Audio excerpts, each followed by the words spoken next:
straight through this.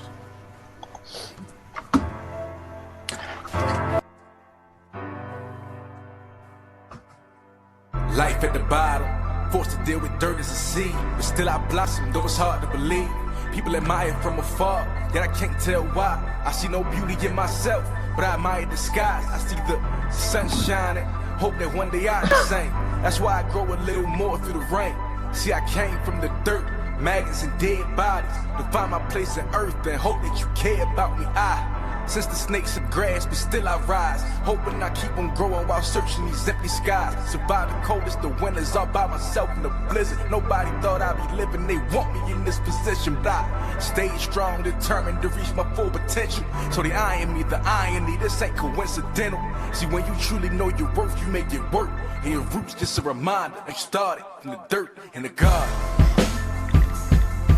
Yeah. Here in the garden. Straight through shit. Yeah.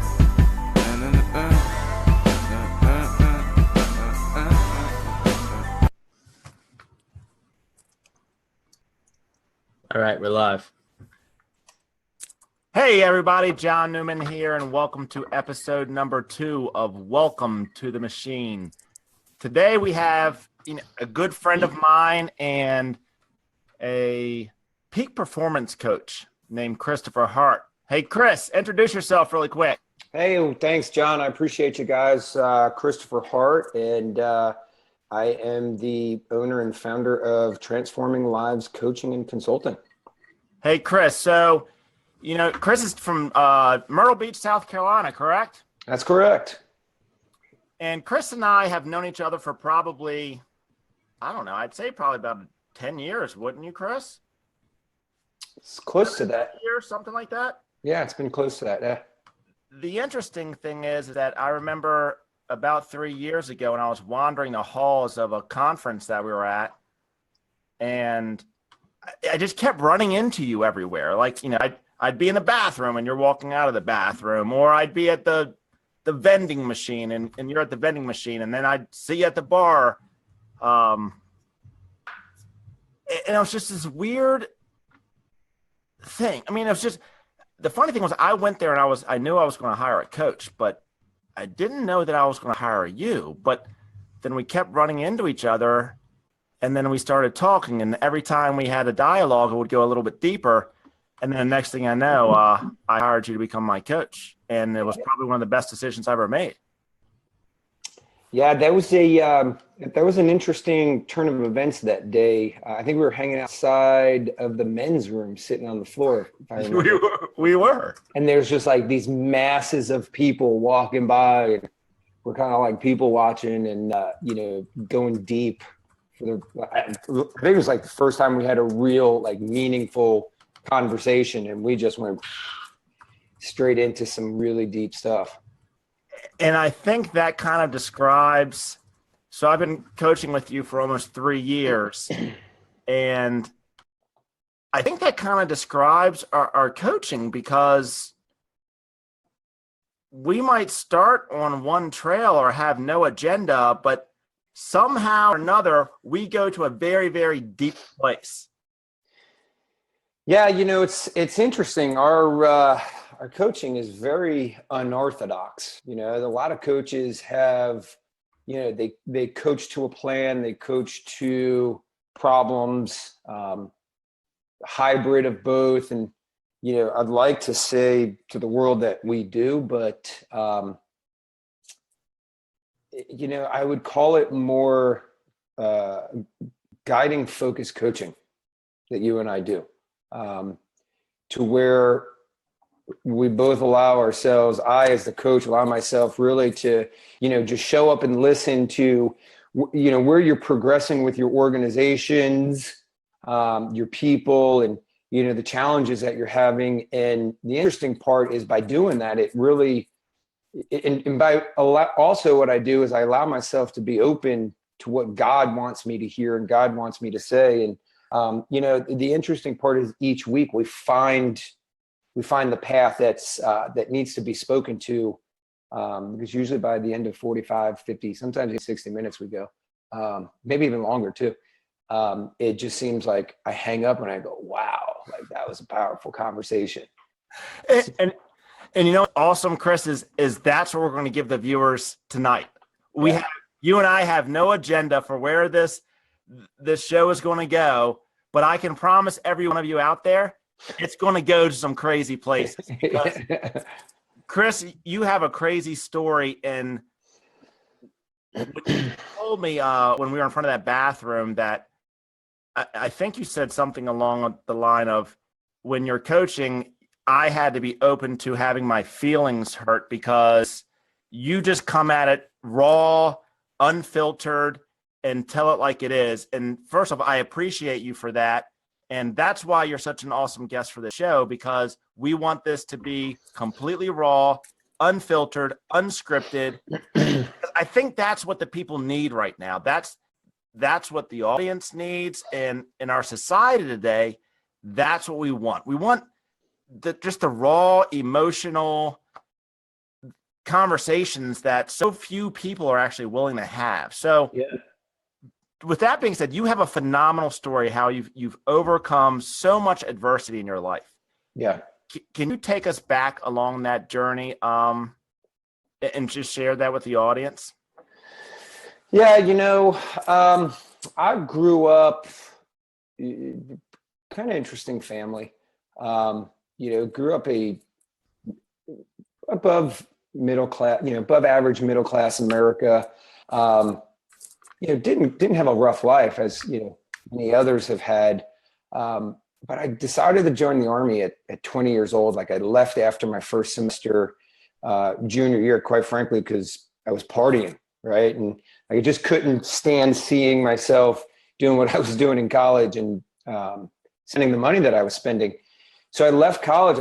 I just made a decision to leave college for one semester, and I was going to go work for my dad, who owned a contracting company, a real estate investing company. I was going to go work for him for a semester, make some money, figure life out, and go back to college.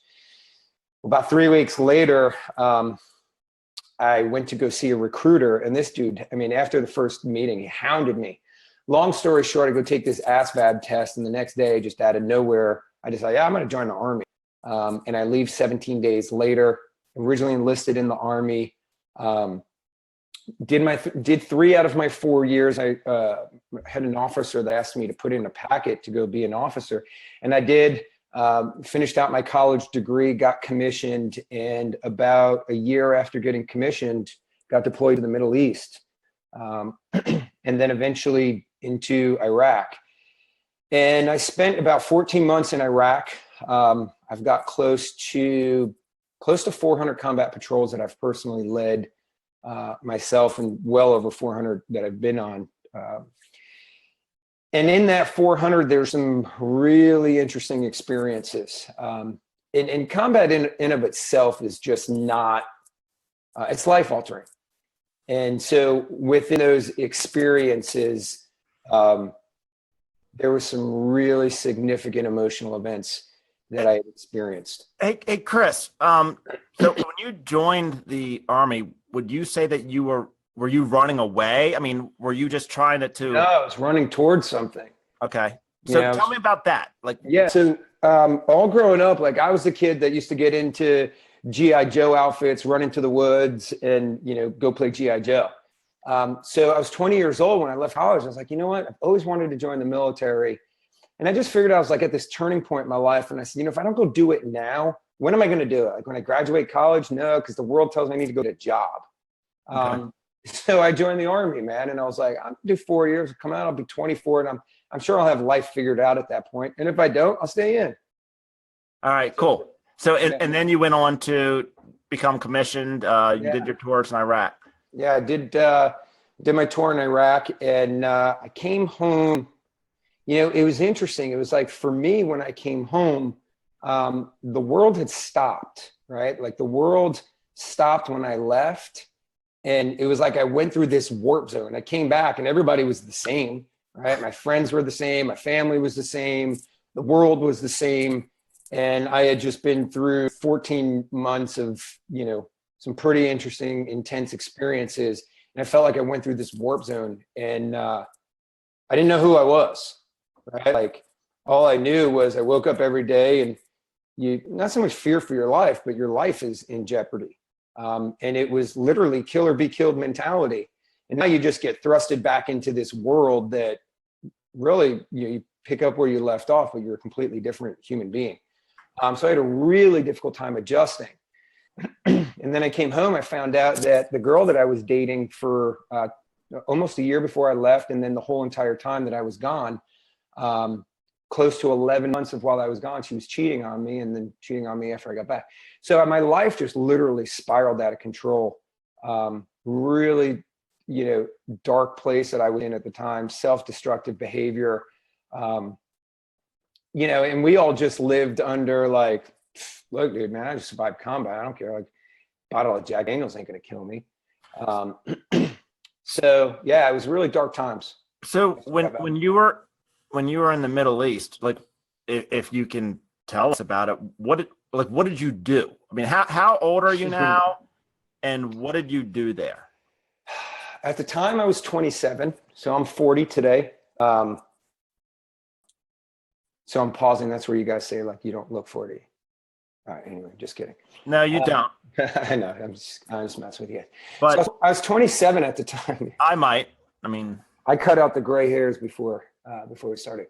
So I was 27 years old at the time, and growing up, I grew up in a large Italian family where it was like there was always babies, right? Like my mom was one of 9 kids. They all had kids, and kids having kids. It was crazy. Like there was always babies around. So I love big Italian families where everybody sits down at the dinner table with the big pile of meatballs. Okay. That's right. Exactly. That was my childhood. Okay.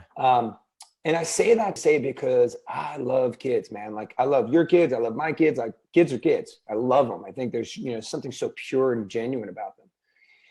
And so we were in Iraq and we were on a mission, and my platoon was given the main effort on a mission that was a very critical piece of terrain. It was the Euphrates River, and there's 4 bridges. And once you cross those bridges, it's unimpeded access to Baghdad. So the army wanted to own those bridges because we would have been able to pass troops up into Iraq, into Baghdad, and they'd have just toppled Baghdad in minutes, which they eventually did. So my platoon was given the main effort on securing that terrain. And literally a couple of days before, Saddam had reinforced that area with his special forces, the Fedayeen. And so we were pushing up, they were pushing down, and we kind of clashed and met, and things got pretty intense, and we just made a last ditch effort. And I took my platoon under what was this crossover of a bridge. And as soon as we got there, half my platoon was on one side of the road. I was under the bridge with the other half. And we were pinned down from sniper fire from across the river and machine gun fire from a building that was literally maybe 25 yards away from us. And so I was in this really interesting dilemma to where, like, all right, do we push back to the other half of the platoon, or do I bring the other half of the platoon forward? And the interesting part about scenarios like that, like you don't have all this time to think. Like your thinking process needs to happen that fast. So I realized real quickly both scenarios was, many people were going to lose their lives.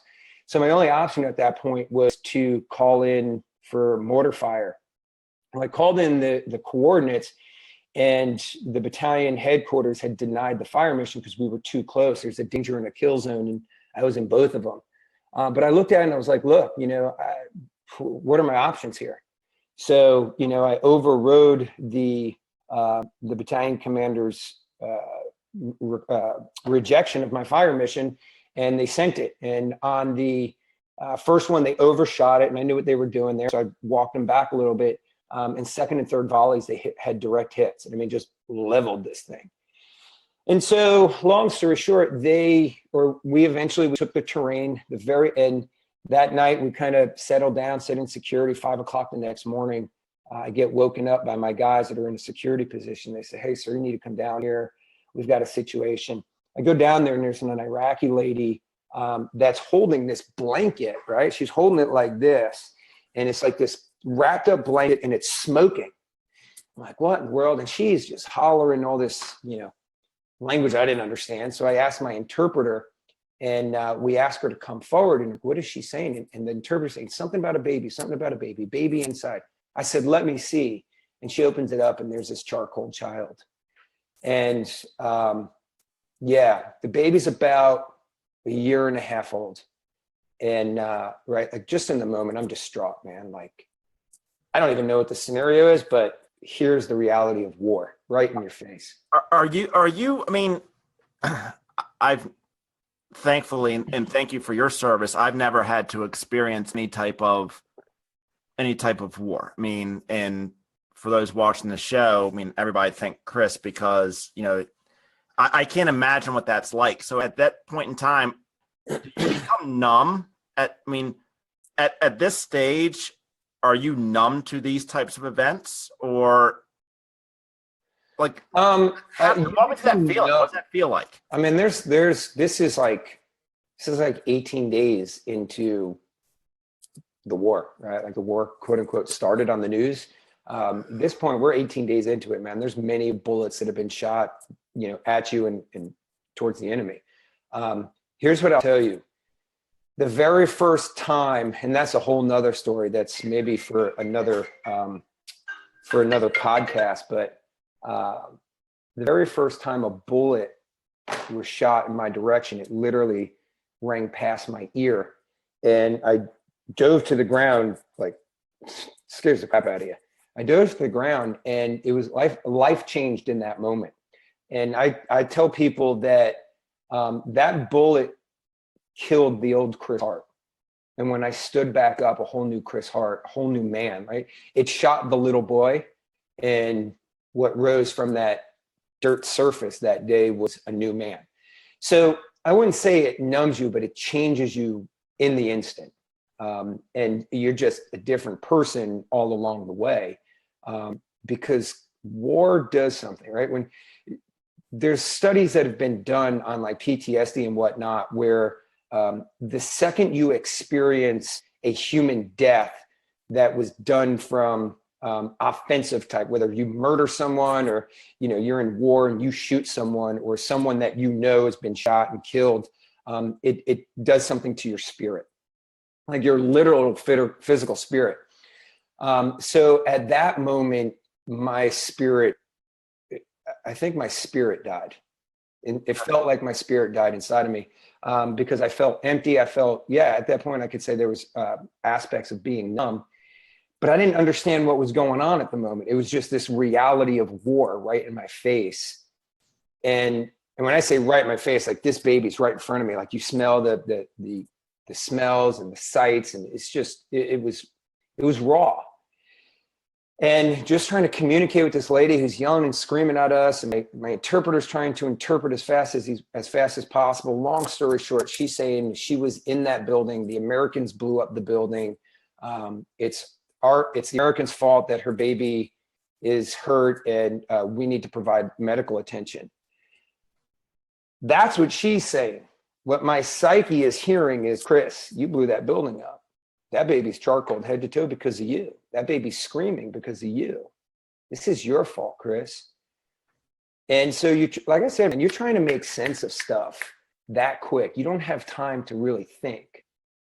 And so I'm trying to process that. And we had moved so fast up through Iraq that we outran our supplies. We were operating on 2 bottles of water per man a day. And that was to brush your teeth, hydrate, the whole 9 yards. So we didn't have medical supplies. So I couldn't give this child medical attention. I had to turn her away. And now all of a sudden my guys are distraught. So it was a really interesting situation. It's a no-win situation, it sounds like. I mean, it's not, you know, and when you look at it, you're not there for a win-win, man. You're there to win, right? Like, this is not business. This is not KW culture, win-win or no deal. This is win or you go home in a box, right? So, you know, interestingly enough, it changed me in the moment, but it didn't affect me until well after I got home. When I finally came home, I got home that morning, whatever morning that was, when we landed in North Carolina. Later, we got there in the morning, and then we had to go through all this pomp and circumstance, and then turning in equipment. And finally, our families were able to take us and bring us wherever we want. And I went back to my house that I had in Fayetteville, North Carolina at the time. And a bunch of my family is there in this small little, like 1,100 square foot home. And I just went into my room and I cried literally for 3 days straight. Like I wouldn't come out of my room. Like my girlfriend was staying with me, and so was my family. She's just bringing me food, and I'm just in this room curled up in the corner crying because my emotions were being released. Like all this stuff that you held for the longest time. And that was the beginning of, the process of the PTSD that I was going through, the post-traumatic stress. And it literally owned my life for almost 4 years. So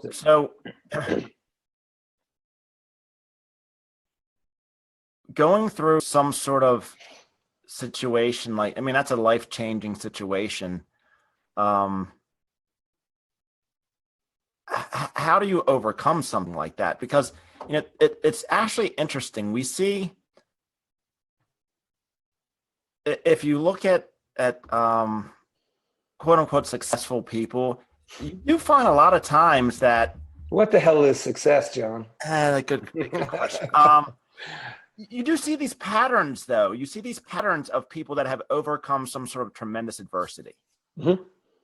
So, but then you see some people that have something catastrophic happen in their life and they go in a different direction. So it's like you have a choice of two roads that you can follow. It sounded like you started going down one road and then made a decision or made some change. Like, how did you now switch gears and go down a different path? So let me kind of speak to the first part of what you were saying there. I believe, for those that don't know me, I have a very deep, strong spiritual connection to my God. Okay. And I believe that God allows these moments, and moments like those, where there's significant moments to all of us. I think we've all been through something, right? And I don't believe my story is better than anyone else's, greater, tougher, whatever. We all have our story, right? And we all have those moments. And I believe those moments are blessings by God. Reason being is because they're what I call our defining moments. They're going to define who you are and who you become. And in those moments, we have choices, right? So for those that are listening, taking notes, write this down. Your choices are going to determine the decisions that you make, and the decisions that you make are going to define your destiny. So choices determine decisions, decisions define your destiny. And some of us choose to take those defining moments and use them to empower us to say never again. And some of us use them as disempowering moments to say, woe is me, right? And then they define the story, and then they live out the story. Woe is me, victim, victim, victim. Woe is me. So are you saying that, because you coach people on peak performance, for people that are not performing at their peak, it's because they're actually choosing? Yes, everything's a choice. Everything in life is a choice. So there's going to be some people that are going to argue with you in that situation, like, well, I didn't choose for this thing to happen to me or for that to happen to me. Right, God did. So basically what you're saying is that nobody has any excuses. Right, you have choices. All right, let's keep going. I like this. Yeah. Let's go. So the defining moments are not your choice, right? Life, that's what we call life, guys, right? The problem with people is people think that life is just always supposed to meet their expectations, and life does anything but.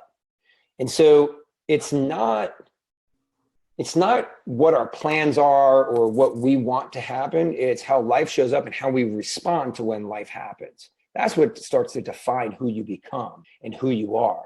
But and in that is your choices, right? Like, Tony Robbins will say, if you don't have options, right? If there's only one situation, you're screwed. if you have two choices, two options, you have a dilemma, this or that, this or that. That's a dilemma. If you start to evaluate 3 or more options, then you truly have choices.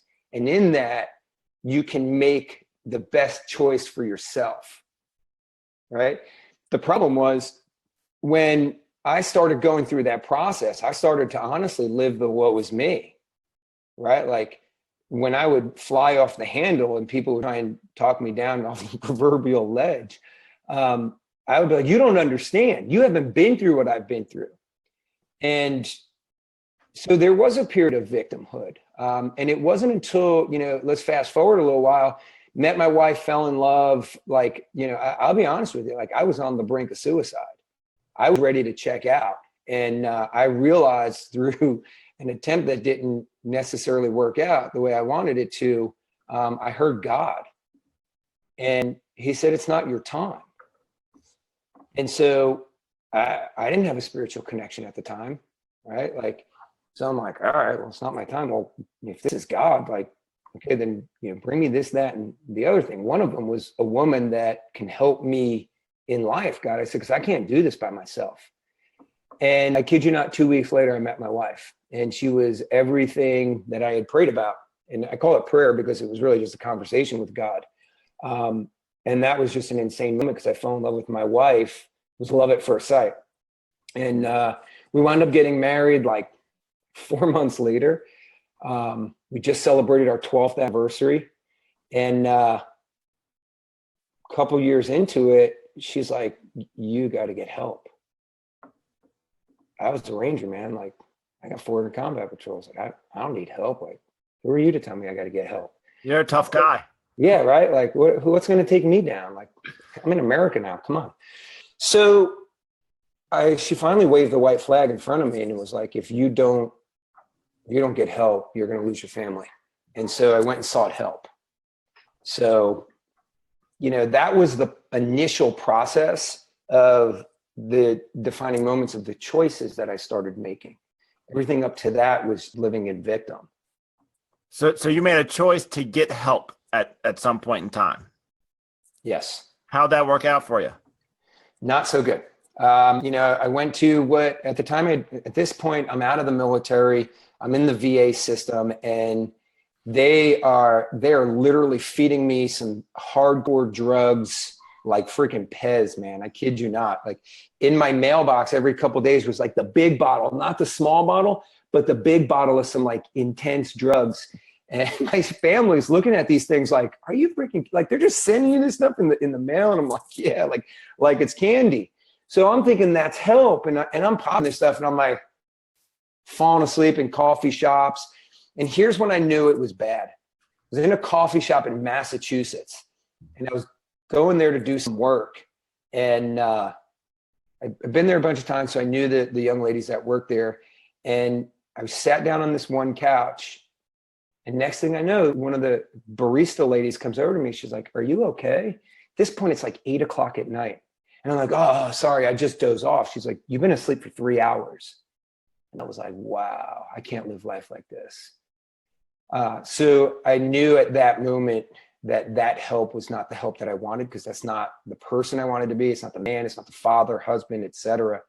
So I made a conscious decision, right? I made another choice. I had a choice. I made a decision to go seek self-help. And I just was like, I didn't know where to start, but I knew there was a library. I knew there was Barnes and Noble. And I knew one of the biggest section in both of those locations was self-help.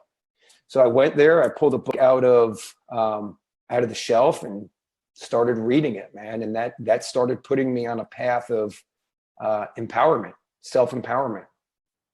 So you became a student of self-help? Yeah, it's interesting. My whole goal was just to read a book, right? Because I'm not a big reader naturally, because I struggle with reading comprehension growing up. So I was like, you know what? I'm going to read a book. I'm going to look for one thing that I can implement to help change my life. And I figured that could just, my whole goal, I was looking at my life and I'm like, I'm living a really bad life right now. And my whole goal is just to get from bad to good. Like if I could just get to good, I could save my marriage, have a relationship with my kids, and the world would be a wonderful place after that. And so I just went on this path. And the interesting part, man, it started taking me down this really crazy path of meeting people, like read this book. Oh, read this book. And I was just reading these books that people are recommending to me. Some were worthwhile. Some were, a waste of time. I'm pulling some stuff out. I'm adding some things to my life. And next thing I knew, I woke up one day, man, and I just did a self-evaluation. I was like, man, things are good. I feel like it took me a couple years, but I arrived at that place good. And then from there, I said, well, if I can get here, then I want to go from good to better. So I mapped that out and I started following that plan day in and day out. And I got there. And then I said, well, if I can get there, then I want to be the best version of myself. Mapped that plan out. And, that's kind of where I'm at today is, I literally walked myself.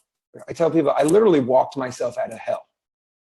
So Chris, basically, you and I have got into this thing about programming, programming. It kind of sounds like you try to reprogram, almost like we could do with a computer. Like, let's wipe the hard drive clean and let's feed it with good stuff. Yes.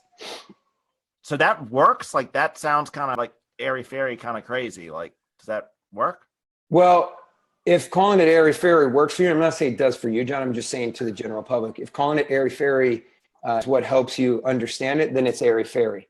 But if you want to understand the reality of the brain, there's what's called neuroplasticity.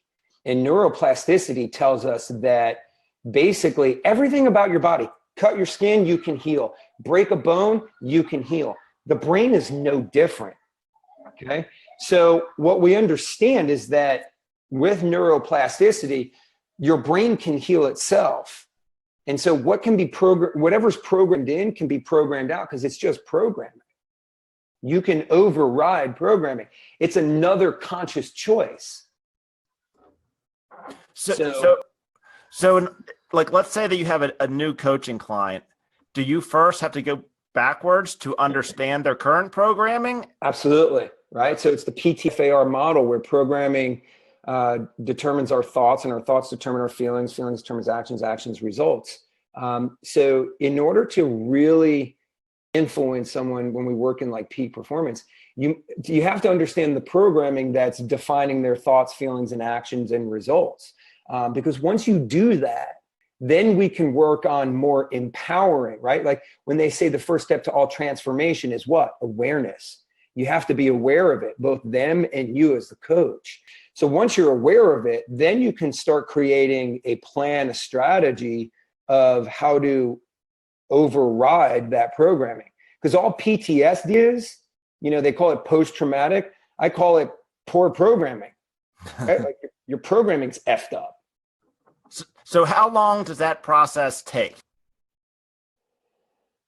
All depends. Okay. Right? There's three things that define our programming: significance, emotion, and repetition. Right?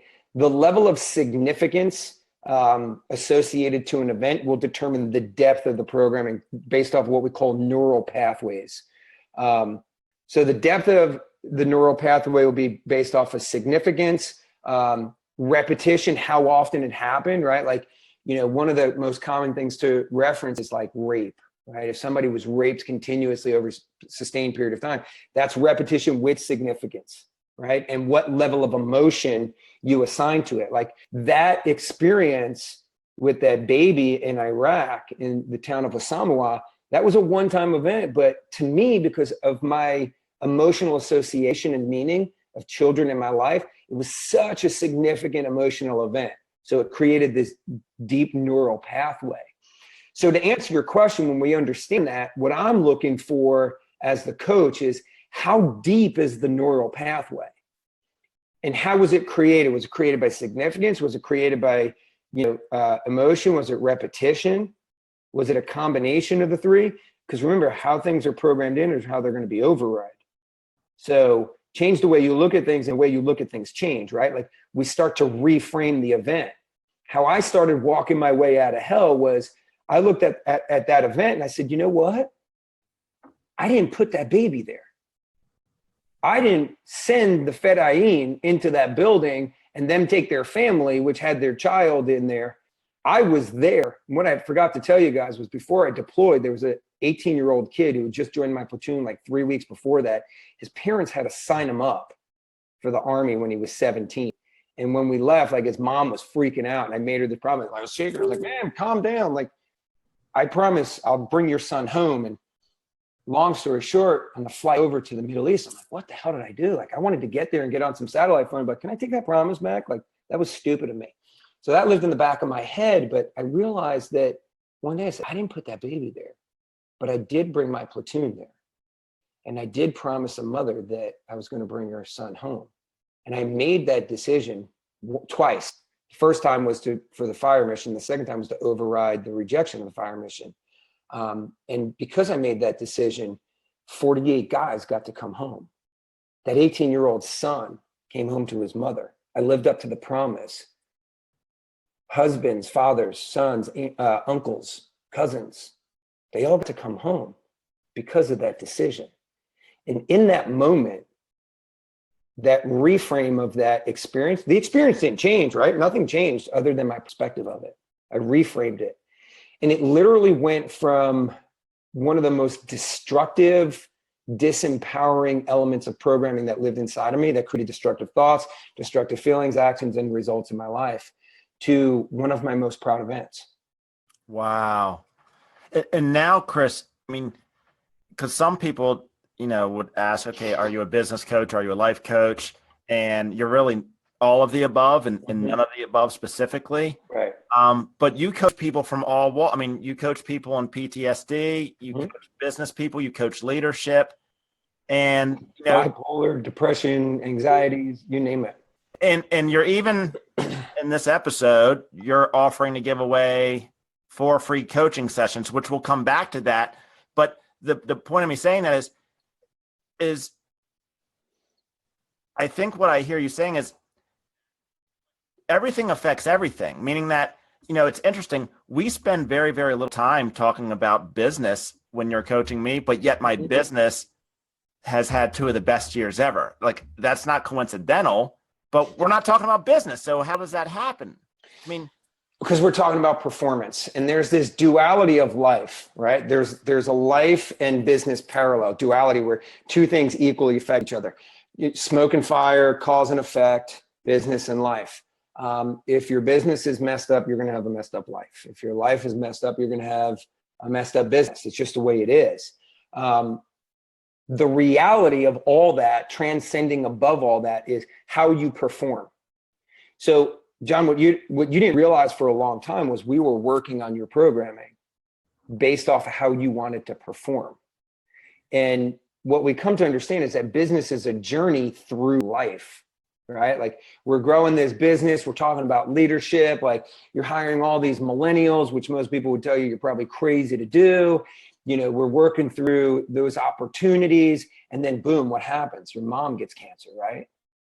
There's a huge opportunity for your life to go whoop, take a right or left turn. And the interesting part was it probably created an amazing experience in your life, how you handled it, right? Like, you stepped up to be that leader of your family.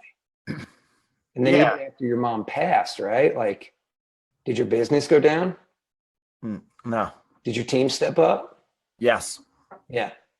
Yeah. Right. Like, that's the beauty of what we do.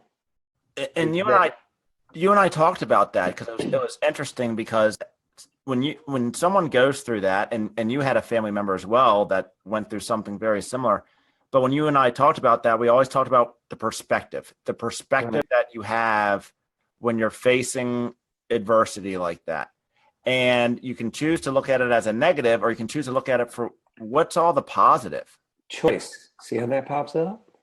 Oh yeah. And it's interesting is that event in some ways is part of what led to this podcast. Like that, because she made the statement to me that she had to start dying before she could start living. And that resonated in my head, like, oh my gosh, here's this woman that kind of went through life but never got to experience life to its fullest. And so you and I, we talk about that, and we talk about that all the time, because there's this, I don't know if I call it a false reality of that word success, and it's money or it's cars or it's things. And we don't talk about that a whole lot. Matter of fact, I don't think we've had one conversation about income.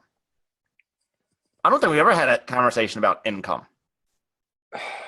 Your income is a direct reflection of your performance, right? Income is nothing more than a result. Okay. Financially, PTFAR, work on the man, and then the man can change the world, right? So what makes the man? The programming. And so when we work on the programming, it'll in turn create the thoughts. When we work on the empowering programming, it'll create the thoughts, that'll create the feelings, that'll create the actions, that'll give you the results. So if we've never talked about income, and yet the last 2 years your business has performed in a fashion in which it's been better than ever before, well, how is that possible? It's possible because when you understand the construct of how human beings perform, everything is based off of the P, right? Like I tell people, see the P, see the programming, influence the programming, and you can influence the man in anything. Lead generation, business performance, life, PTSD, anxiety, bipolar, depression, you name it, give it to me and I can work on it. I don't say that to brag. I say that to show the world, like, it doesn't matter what you're going through. Don't die before you live. So create your life. Chris, why don't doctors just do this instead of just trying, because if I walk into the doctor and say, hey, I'm not feeling well, they might give me a drug. They don't talk to me about my programming. Why do you think that is, John? Better yet, let's ask the audience why they think that is. Like, who the hell cares why? Right? Like, where's that chat box y'all were talking about? I would say that that's because, and I know that this might throw some people off here, but because doctors are in business, they run a business. Part of their business is to sell products, and one of their products are drugs. Do you know the interesting part? I have family members that are doctors, and I really hope they're not watching this. If they are, whatever. I'm a black sheep anyway. Do you know that doctors, they don't learn anything about drugs until after they graduate and they're in their hospital doing their residency? Did you know that? Did not know that. Yeah, interesting. It's not until the pharmaceutical industry gets their hands around their neck and it starts becoming a profit center for them. I mean, they got to pay off that school loan somehow, right? It was interesting because when my mother was going through cancer, when she was diagnosed, you would have never known she was sick. I mean, she didn't look like a sick person. Right. Wasn't on any medication. Now she was smoking like cigarettes were never going to be sold again. So that wasn't that great for her. But towards the end, she was on so many drugs. We had to have an Excel spreadsheet to keep, like, she was on one drug to make her poop, and then one drug to make her so she doesn't poop. And this was towards the end. I asked the doctor, I said, listen, she's on drugs for anxiety, to make her want to eat, to make her want to sleep, to make her for pain. And I had just done a little bit of research, and I don't want to get on to some substances, but I happened to ask the doctor about a substance that has, it was marijuana. And I said, would that be beneficial for her? And then he shuts the door kind of slowly and says, well, I can't prescribe it. I said, that's not the question that I asked. The question I asked was, would it be beneficial? And he says, oh, yeah. I said, well, then why in the world can't you prescribe it? But he could prescribe a chemically induced version of THC or something like that. And I looked at the side effects on this stuff, and like, you had the potential to turn into like one of these zombies on bath salts. I was like, why in the world would you? And, and once again, this isn't about whether I'm for or against, the legalization, but it's almost like it's hard sometimes to understand what is real and what isn't real. Like, what's the motive behind the reason that people are saying things, which is why I like you, because you just tell it like how you feel. It's like, Well, I'm not bought into the outcome. Well, I am to a degree. I just think what I'm bought into is a lot different than what doctors are bought into. Like I said, I believe I'm guided by God, right? And, I'm going to be open to what he says to me and what he wants said to you. And I'm just going to be the vehicle. And, for some people, that's a hard pill for some people to swallow, and that's okay. But at the end of the day, God has never failed me.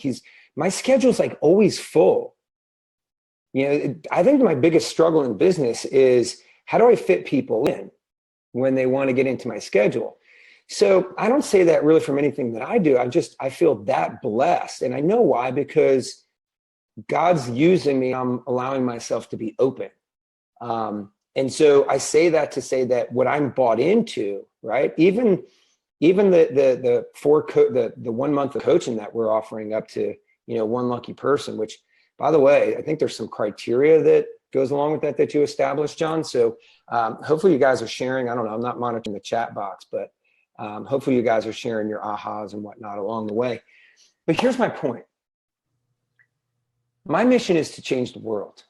And how do I know to change the world? By changing the man. Change enough people and teach them how to do it for and to and through others.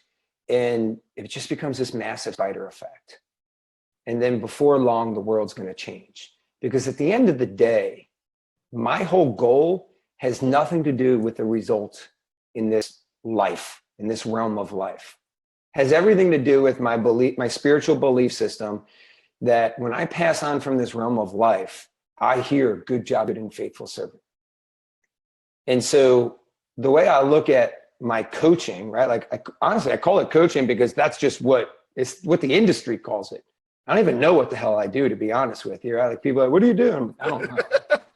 Just help people, I guess. But I serve people is what I do. And I serve them by what they want to accomplish through C the P, man.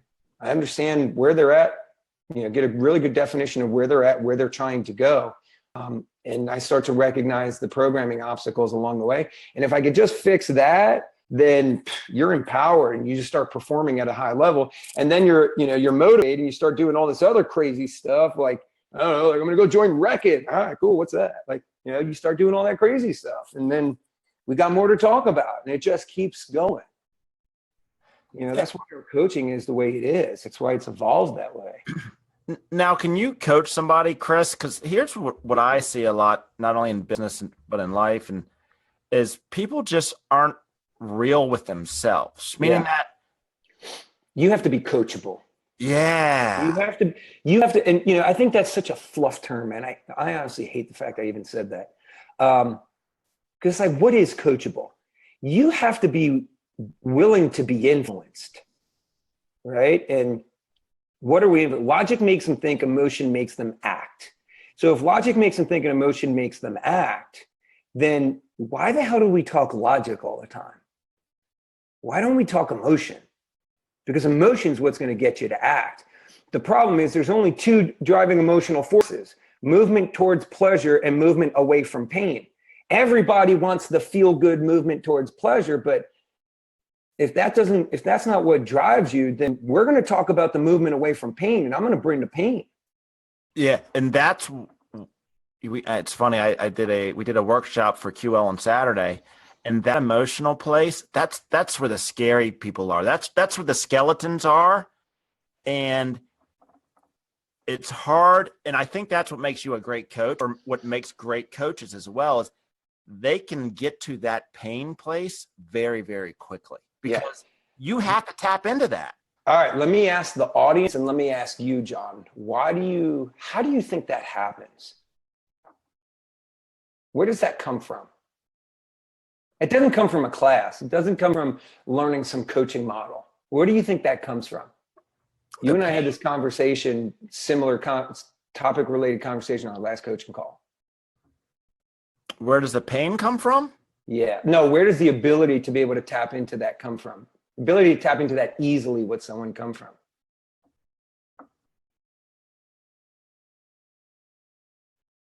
Audience, feel free to interject. I don't have the chat box open, so whoever's monitoring that. So where does it come from? This is a snapshot of our coaching calls, by the way, guys. Yeah. Michael Schiff, programming. Yeah, in theory. But let me help you out. What have I talked about the first half of this podcast? Vulnerability, being honest with yourself. These are just what people are saying. It has a lot to do with Megan Polis, being in touch with your own pain. Bingo. Vulnerability? Well, yeah. Being in touch with your own pain. Because we've all been there. We all have a story. And we talked about this in our last coaching calls, is being genuine, right? Being okay. Like, don't hide behind a mask. Part of my French, but we said this was getting real. And I use that terminology not to be undisciplined with tongue, but to understand the intensity behind the message. Get rid of the mask, right? There was a period of my time for probably close to 2 years. That's the story I shared with you guys. I couldn't communicate, because the second I thought about it, I just broke down. And then it got to the point that I could tell the story and cry at the same time. Like, that was pretty cool. That was fun. Now I can tell the story. Why? Because I'm okay with it, right? Like, I'm okay with that. Was, as much as it was disempowering, it was the greatest thing that ever happened to me, because it made me the man I am today. And whatever you, and you, whoever's on this podcast, right? Whatever you're hiding from, that's designed to make you the person that God wants you to be. Why? Because in Genesis 1:26, he talks about, on the sixth day, God created man, and he created you in his likeness.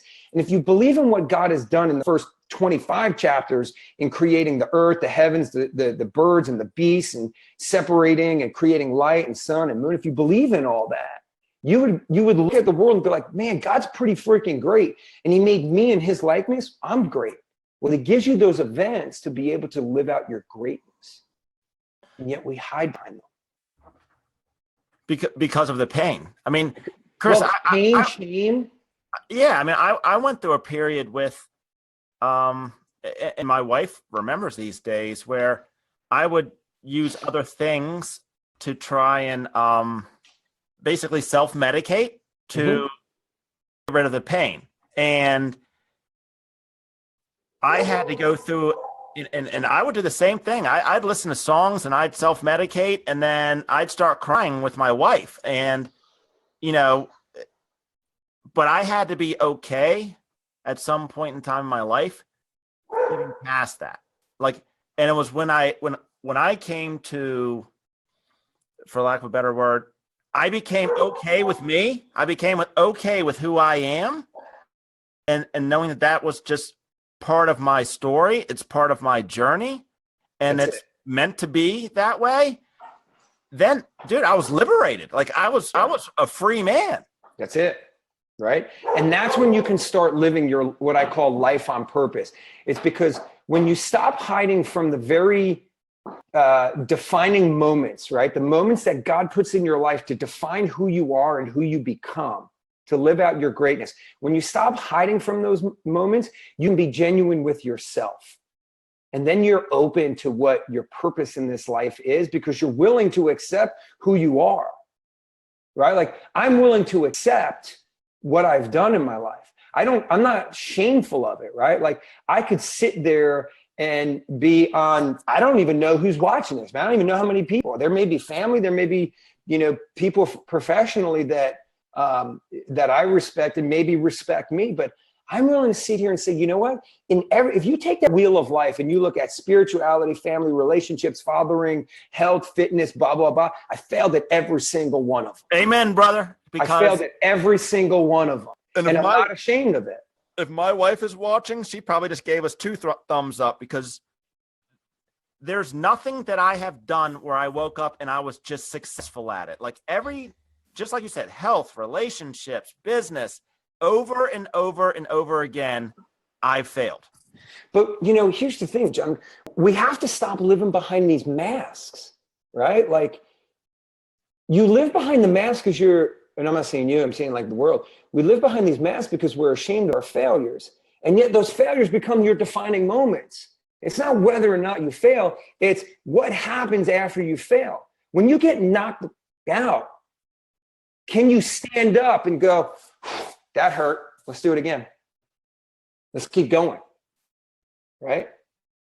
Are you willing to accept what life is thrown at you so you can go become better?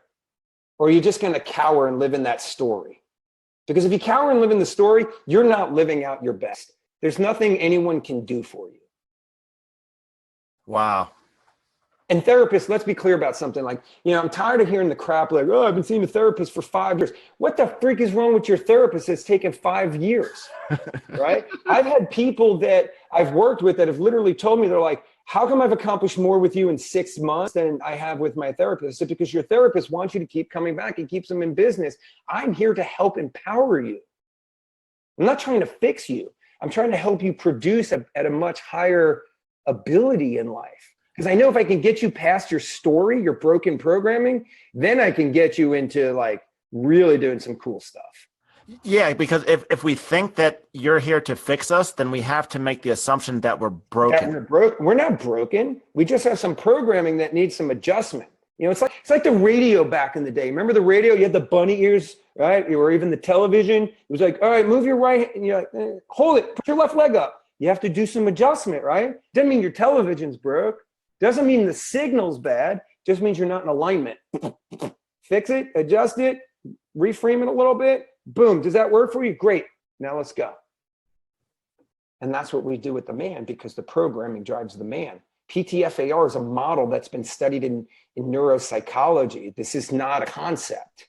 This is not Chrisology. This is not T. Harv Ekerology that he wrote about in his book. It's not, it's talked about in bold. It doesn't come from math. It's psychology, the study of the psyche. Decades of study have defined this is the structure by which all human beings operate.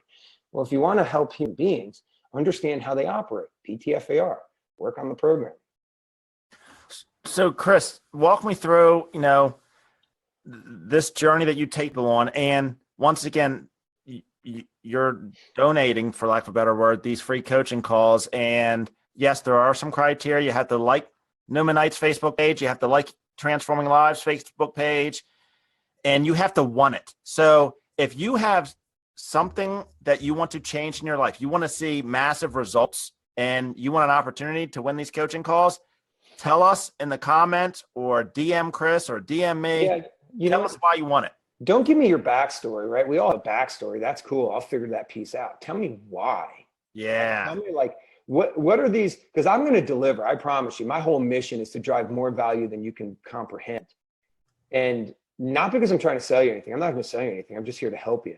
Tell me why, right? Like, why am I going to invest 4 30-minute coaching sessions into you? And what's it going to do for you? And don't give us, hey, Chris, this is your time, but I'm just thinking to myself, don't give us the bull crap. Don't say, I want to grow my business. Like, I mean, whatever. That's the fluff. Like, you see Chris's personality. I mean, Chris, keep it very, very real. Like, I'm in pain. Be vulnerable. Be transparent, and then you'll have the ability for that breakthrough that you desire. Why? Because until you get in touch with that, you're not open for where you truly are capable of going. You'll always hide behind that. That'll always be your ceiling of achievement. You'll chase the next opportunity, the next business, the next industry, the next job, the next spouse, the next boyfriend. You'll change, what your sexual preferences are, whatever. We chase all these things because we're hiding from who we really are. Why do people do that, Chris? Do what? Why do you think they hide? Because of the world, because of judgment, because of opinions. Because the world wants you to be like them, because when you're not like them, then what happens? They outcast you, right? And God made us all to be unique. How the hell can there be a status quo when we're all designed to be unique? So the world's going to try and cut your edges off. And that's just the concept of square peg into round hole. You're a square peg and the world is this status quo of round hole. And the only way they can fit a square peg into a round hole is by cutting your edges off of you. And how they cut their edges off of you, they judge you, they make fun of you, they opine you, et cetera, et cetera. Every time they do it, they're just shaving another little bit of their edge off you, another little bit of their edge, to the point where they shave enough edges off of you, they can hammer you into, they can make you more like them and then put you into their round hole. And then you become like them. Because when you're not like them, you realize they can't live up to who you are. So they have to bring you down to who they are. That's why they do it. And I think it's sad that we live in a world today where, we have to feel like we have to be like everybody else just to be accepted.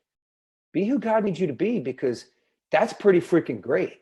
Like, I have no desire to be like any of you. And I hope none of you have a single desire to be like me. Be who you are. Figure out who you are and understand that those moments, everything up to this very second, was planned to make you the person that God wants you to be based off of your purpose and greatness that you were designed. And we hide behind our past because we fear what judgment could come from the world. It's Chris, and once again, this was on our thing on Saturday, because this is how I feel. I believe that God's created each one of us for some specific reason. God's given us a set of tools inside of us to serve some awesome freaking purpose that's out there. Your mind and your heart. It's freaking selfish of us not to do that. It's not even about me. It's like, how dare I not do what I've been given the God to get the tools to do? Like, so let me speak to that, because Nima Mohammadi's question is it normal when you're never satisfied with anything you achieve? Yes. Yes. When you're empty inside. Because when achievement defines who you are, you'll never be satisfied, because you'll always have to chase that next achievement. When you understand who you are and what you were created here to be, achievement and what you do, what you own, what's in your world doesn't define you. Whoa, that was pretty deep. So are you basically saying that if you're looking for satisfaction from external sources, then you're always going to be looking for satisfaction? Yeah. Another duality of the world is internal, external, right? Most people, where we want to live is in our internal world, our programming that shapes our external world. The problem is most people live in the external world with the hope it shapes their internal. Well, if I could just get this promotion, if I could just get this job, if I could just sell 20 million, if I could just get into this mastermind, if I could just own this car, if I could just do this, if I could just do that, then I'll be happy. Bullshit. Go be happy, and then watch all that stuff show up. Yeah. I've been at that place where I thought it was money. I had the oceanfront condo and I had these things, and they were stripped away or taken away or whatever. I lost them because I lost a lot. And what I realized was that I had the things that actually mattered to me most. So those things really weren't that important. I mean, I got a Hoopty award like 2 years ago because I literally drove the ugliest car, and it was an ugly car. I mean, it was an 86 Buick LeSabre, but I was okay with that because that 86 Buick LeSabre got me where I needed to go. And the kind of car that I drove did not create the man that I am, or the father that I am, or the husband that I am. So I really don't give a shit. Now, I drove the car until it died. Like, it literally died on the side of the road. So I had to buy a new one. But at a point in time in my life, though, that was important to me. It was like, okay, I don't want someone to judge me by the car that I drive or the house that I live in or whatever. But I will tell you that it's liberating when those things are no longer that important. Yeah, because when you say, I don't want people to judge me, that's the external world. You stop living for the external world and you live for your own internal programming. And then when you're happy with yourself, like, you don't care what people say. Like, I don't care what people say about me. There's probably people that have already judged me on this. Why? Because that's just what happens. That's how our brains are. We're judging machines because our brain needs to create some thought around things. And those thoughts are created based off of your programming, which is from your experience and your rules and your belief systems and your environments up until this point. And that's fine. I can't affect that because that's what you own. So I'm not here to live up to all that because I don't even know what's going on in your head until you tell me. But I don't live my life for that, right? I live my life for God. I live my life for my beautiful wife. I live my life for my beautiful 3 children and myself, and what we desire out of the here and now and the future and thereafter. And I'm amazingly happy. And I don't need the fancy cars and anything else. Like I got some nice, cool stuff that are toys that I play with that I feel like I've earned, and yet they don't define me. They still don't define me. I think you hit the nail on the head. And I think that's, and Chris, we have some questions out here. So anybody has any questions, put them on Facebook. Hopefully Jeff will lay them out for us.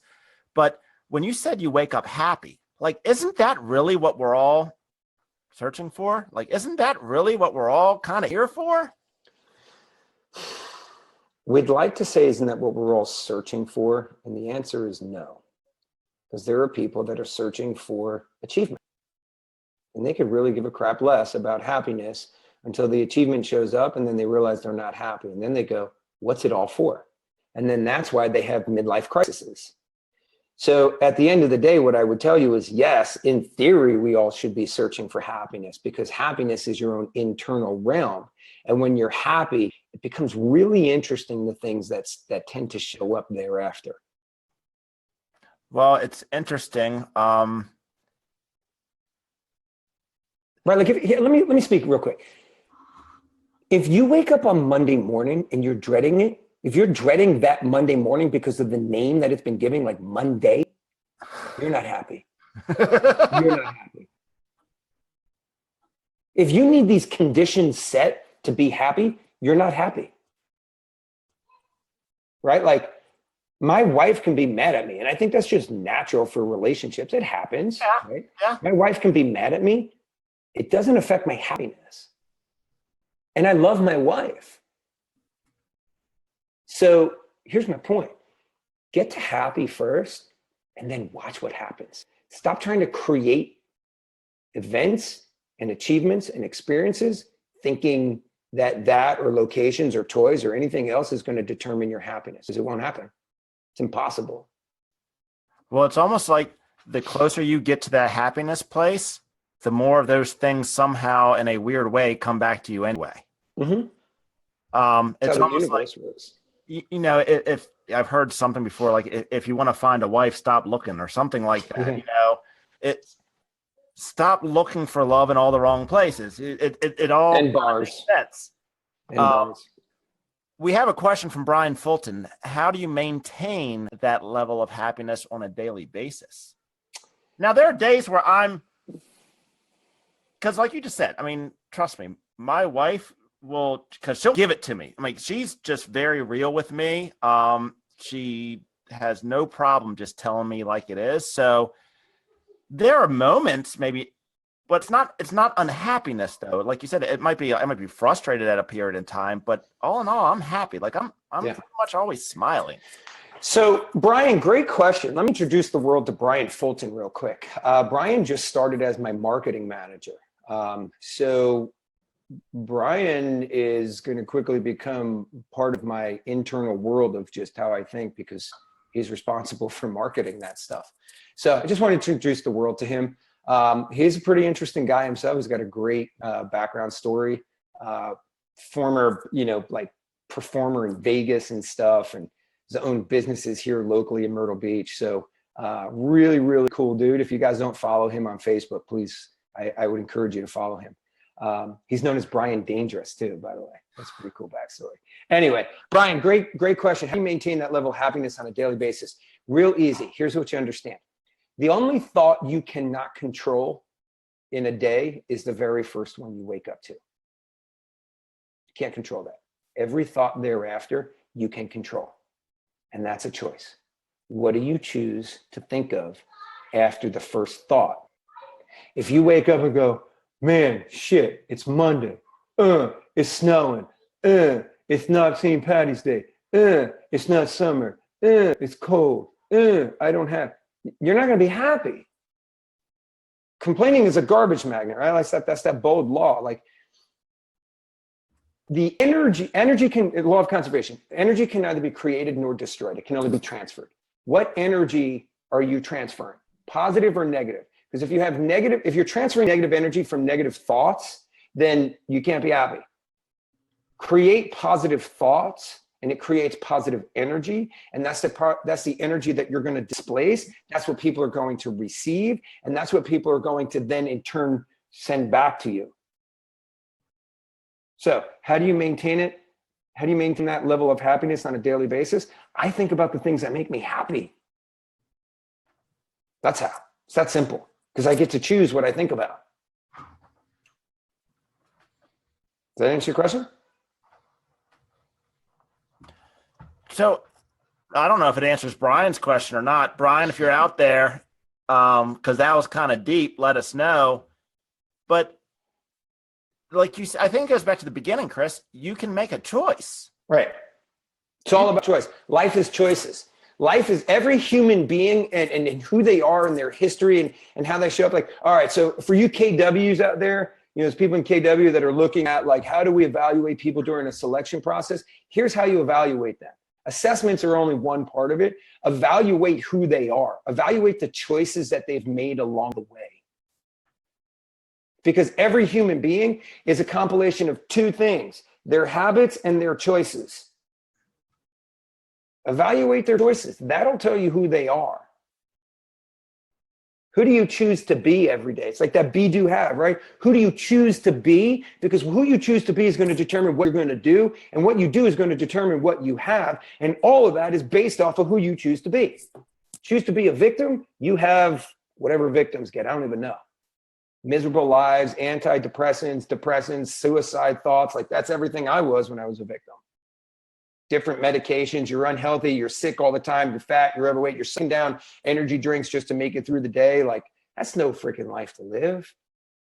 Choose to empower yourself, choose happy thoughts, choose to be healthy, choose to be fit. It's a different life. So Chris, if you had to give, because you coach a lot of people that are trying to achieve peak performance, what do you think the one or two things are that prevent people, whether it's procrastination or I don't have time for that, or what's the reality of this? You really want to go there? Oh yeah. All right. Suck factor. Okay. What was that? Suck factor. Suck factor. Okay. Suck factor. Look, here's the reality. Every goal that we have in our lives, in whatever areas of our lives, has a sacrifice. Sacrifice creates a suck factor.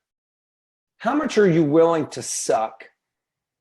How much are you willing to suck up in order to achieve something, right? Like if you're growing a business and you're low on funds and blah, blah, if you're complaining about not having money to invest in your business, and yet you go home to a nice cushy bed and nice cushy furniture and a nice, 52-inch television and blah, blah, blah. You got crap in your house you need to be selling. The problem is you don't sell it because you're not willing to suck. Wow. You're not willing to have that uncomfortable. So what you're willing to do is you're willing to suck at business. So it's all about our suck factor. That's why I said, are you willing to go there? Because here's what, those are the things that hold us back. Right? Like I lived in a garbage dump for 12 days in Iraq. This is when I really learned about suck factor. And how did we get there? We got there because satellite imagery told us that it was a trench line. And we get it there and the vehicles drop us off and we find out real quick, it's not a trench line. It's a garbage dump with these pathways of how people got through it. And then next thing you know, we got pinned down there for 12 days. And one of the guys said, hey, sir, how do we get out of this? And I said, we fight our way out. You have to fight your way out of suck factor. That's what holds people back. And I think people are just not willing to fight. And I think they're not willing to elevate their suck factor in order to make things happen. So they're willing to just hang out in a different level of suck factor. Like, I hate to be judgmental because I'm not that type of person, but just suck at what you're doing because you don't choose to make a choice to go do what needs to happen. Like, create the sacrifices that are required. Because if you look at anybody that's achieved anything great, there's sacrifice. They went through some sort of suck factor to get there. Your willingness to get yourself there is what holds you back. Yeah, it's kind of like I say to people, either you make a decision to make a change, do whatever you want to complain about, make a decision and take action to change it, or stop bitching about it. Right. Those are your two options. Either it's a choice. Yeah, it's one of two. See the common denominator here? Choice. Choose to take action or just shut up. And if you choose not to take action, then what? You're living in a story. Yeah. And nobody's buying that book. There's no section in Barnes and Noble that has "woe is me, feel sorry for myself" section. Nobody's buying that book. But there is a whole group of people out there that you can find that will pat you on the back and say, yeah, I had a rough day too, or whatever it is. But let's not go there. Hey, we have a question from Justin, and I apologize if I announce his name wrong, Rothermel.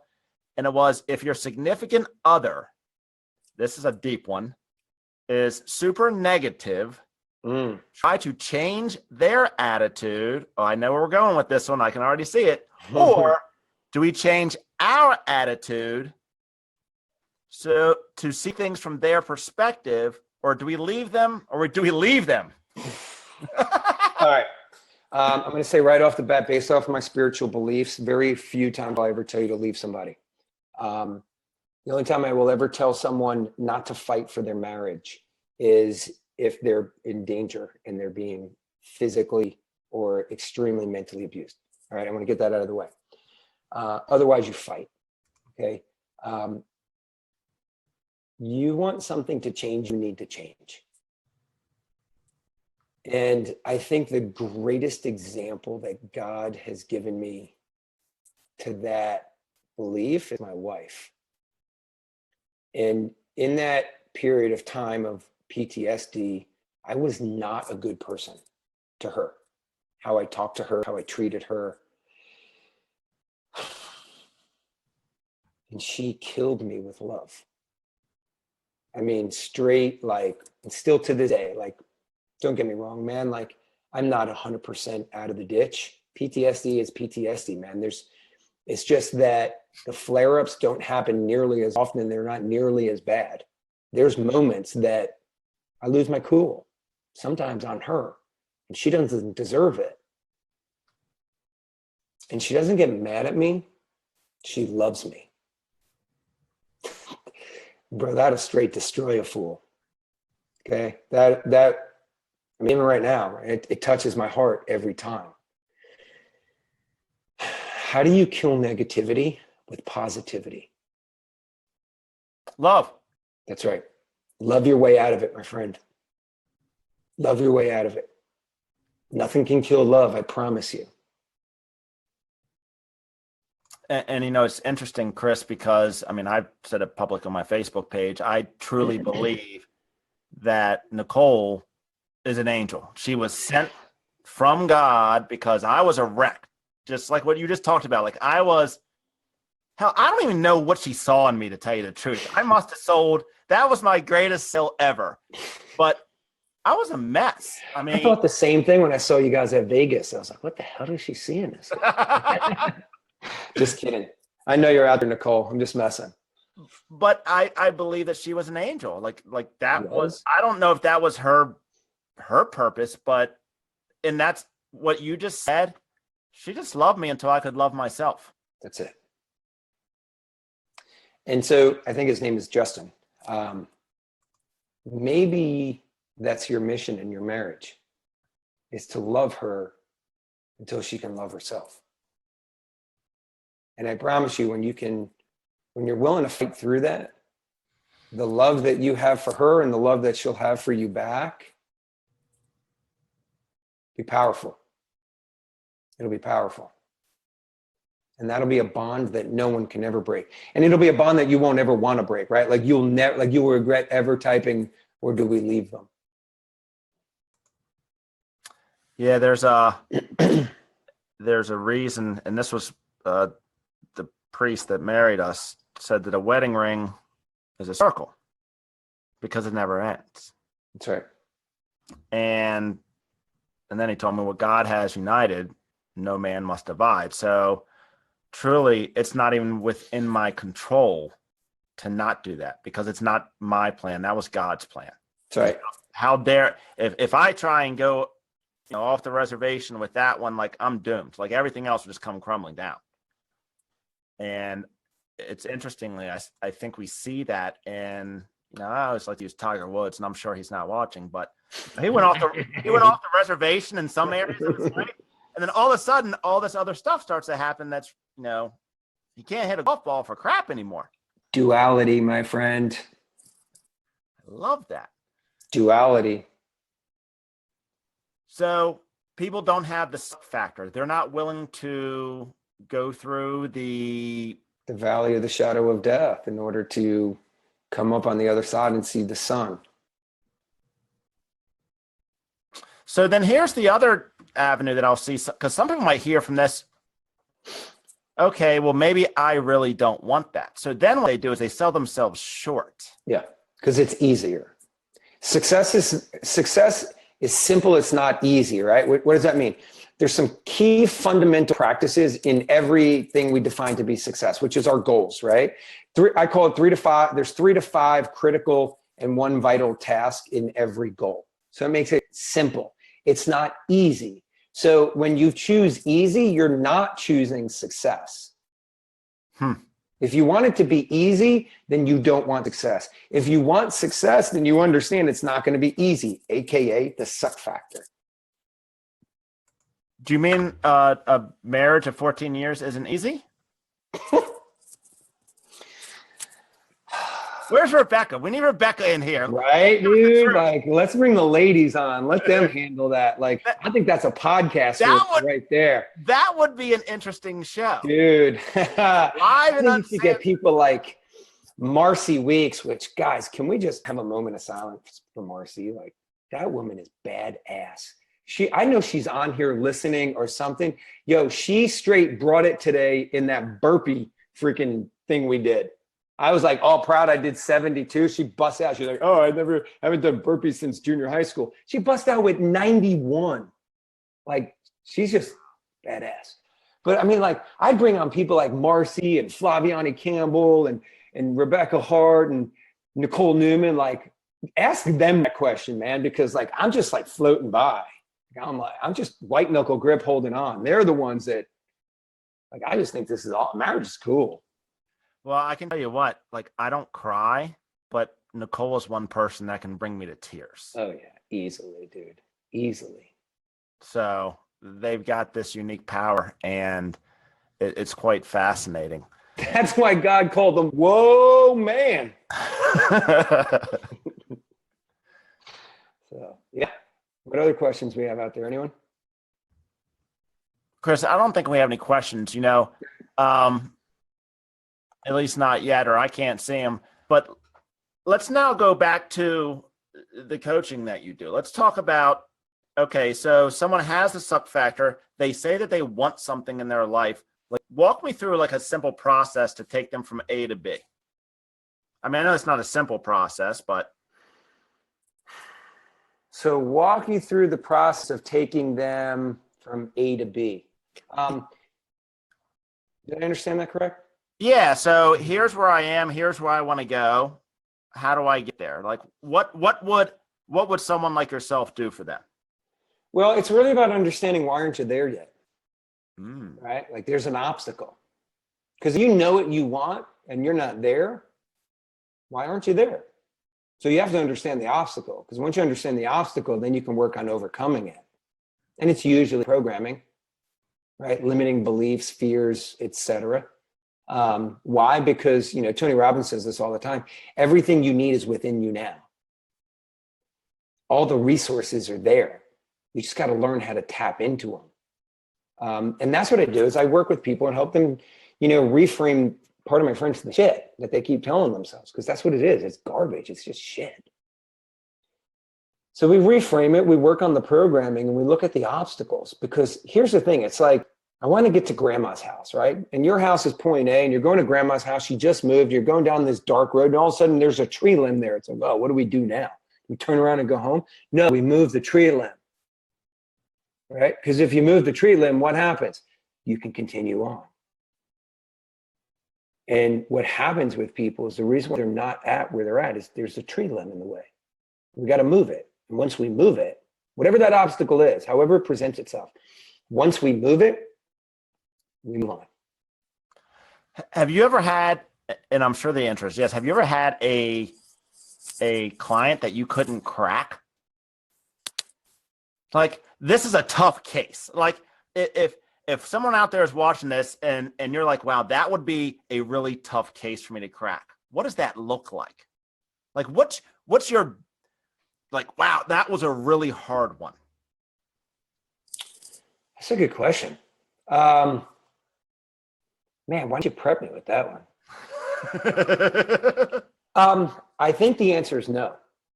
I mean, I've worked with people bipolar, right? Like, you want to see something cool, go work with those people. And I think in some respect, we're all bipolar because they're just two polarities, but extreme cases I'm talking about. And here's the reality. I'm like masterful at untying knots. Bring me your most insane knot and I'll untie it. Like knots. And here's why. Because you have to understand knots. It's almost kind of like reverse engineering. Every knot has two locking bars, right? Find the main locking bar, pull that one apart, then you can pull the other one apart. Then find the next knot, find the main locking bar, pull that apart and pull the, So when you reverse engineer, even something like bipolar, right? To understand bipolar, people think it's a chemical. Now, I'm going out on a ledge and I want to be very clear that I do not have a degree in psychology. I get beat up about this all the time. So I'm just being very clear. So my perspective is, I think bipolar is just a whole, in the world of medicine, I think they make it out to be more than it is. It's two polarities. It's two poles. And really what it is two personalities. You have a main personality. And when you have extreme cases of two personalities, it's because there's some trauma in someone's life that was so intense that they went and created another personality to hide in. And then that it becomes a deep-rooted, significant emotion repetition neural pathway. And when there's stimuli that's too intense for them, they go there. That's their safe place. And then they can go back to who they are. So they bounce back and forth. So you just reverse engineer because it's a programming issue. Is that, and I've never been a coach. I'm just curious. Do you prefer the tough cases? I mean, do you prefer? Yes. Yeah. Okay. I prefer the challenge. I love the challenge. Right? Like I have a client that we started, I think maybe 2 years ago. We were doing production coaching and we were really struggling in production. I'm not going to lie. We were struggling. And I finally just had to get real with myself. Like, this isn't working, right? Like, get over your ego, Chris. This isn't working. So I had to have a come to Jesus conversation with him. And he shared some stuff about his past. And I said, bro, we got to get you out of production coaching and we got to get you into performance coaching. And he was a client that actually said to me, how come I've accomplished more in 6 weeks than, 6 weeks? How come I've accomplished more in 6 weeks than I did in 5 years with a therapist? And I gave him the answer I gave you all earlier. I said, because I'm here to not try and fix you, but to work on your programming to give you more empowering programs so you can empower to go back into production. And, my contracts are 12-month contracts. By month 8, we were done. We were done. And we were probably really done at month 5, but the other 3 months were continuing to condition the path that he had to go down. And so, he got back into production coaching and he's been kicking butt now. Like, he's growing a team. It's wild to watch, man. Hey, Chris, it's interesting. We just had someone post, Steven, I have BPD, bipolar and a clinical psych degree, the phenomena you're talking about is 100% accurate as it pertains to human consciousness. But it isn't related to the clinical disorder. Where? And I don't know, man. I don't make this stuff up. I just, the information's out there. You just put 2 and 2 together, because bipolar is really 2 personalities. Personalities is defined by what? The person. Yeah. You're not a high D because of your chemical makeup, right? You don't tap into someone's arm and go, yep, that's high D blood. Duh. It's common sense. And what we come to understand about behavior is a direct reflection.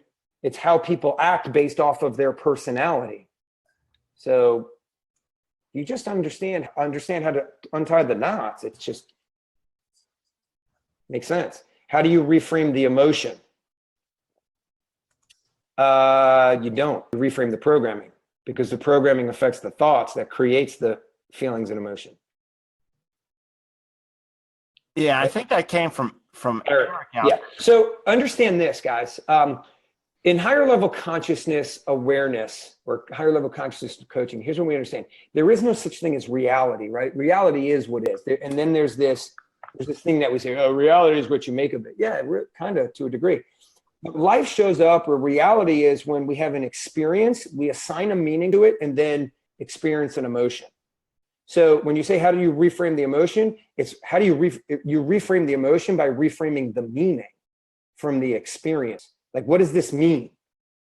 Like, I look at that, I blew that building up. What does it mean? Well, I blew the freaking building up to save my life, to save 48 other guys. And so we can, establish that terrain so we can pass everybody through. And we did. And next thing you know, Baghdad's fallen, and, the world's a wonderful place. And so I reframed the meaning, right? Like, I didn't put that person there. And all that's really the programming. The meaning is the programming. So reframe the programming and the meaning, and it'll change the way you think about things, the way you feel about things, and how you act and results. So, it's interesting, Chris, because, and once again, I'm kind of just looking things through Facebook here while we're doing this, and you want the challenge. You just said that. And I don't see any comments on here of anybody that is asking to take whatever there is, their performance, to another level. So, which goes back to, this is going to be tough for somebody, because no one's going to want to air out on these comments that they need help. See, they're hiding. Exactly. And that single thing is what you're saying is what's preventing them from getting what they want out of their life. Now, maybe we'll get DMs or something like that. But when you're able to put out there that, here's who I am, here's what's happened in my life, I've made mistakes, I've suffered from this or suffered from that, and I've still overcome that, and I'm okay. Like, that's when you're free. Like, that's when you become liberated. Well, until you free yourself, you can't truly be free, right? Like, if you're still living under the handcuffs of past experiences or meanings or whatever's happened in your life, how can you be free in theory, right? Until you take the handcuffs off and say, hey, I'm not carrying these damn things around anymore. Why are you carrying that shit around, guys? Why are you carrying your past around? I look at it, it's like, the past must be really pissed off sometimes. Like, leave me alone. All right, like, that was 20 years ago. Stop carrying me around. I want to hang out in 1984. Leave me there, please. No, I got to bring you into 2017. We carry around. We don't know how to put it down. And yet sometimes it serves us. And that's like human needs psychology. It's a whole nother podcast. Well, sometimes we carry around these anchors. Like, it's like we have a pocket full of weights that is just weighing us down from getting or becoming the person that we actually truly want to become.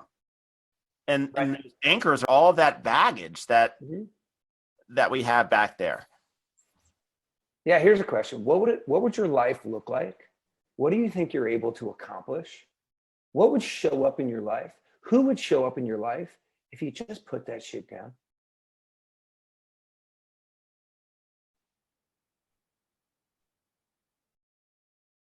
So why don't people do that?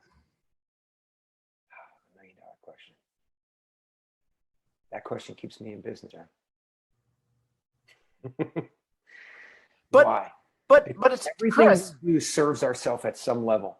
6 human needs psychology, right? Certainty, uncertainty / variety, significance, love and connection, growth and contribution. Those are the 6 human needs. We all have elements of them. We have a primary driving force. We have a supportive force. Okay. And everything we do goes back to one of those 6 as a primary driving force. Some people, their drama provides them love and connection. Why? Because like you said, people come up to you, pat you on the back and go, it'll be okay, John. You want to go out and get coffee? Like, let's talk. Love and connection. Sometimes it's significance. Like they tell their story, right? And the veteran community is huge on this, right? There's a lot of people in the veteran community that live in their story, their disempowering story, because it provides them the significance. And that's just reality, right? I'm a veteran myself, so I can speak that. That's my community.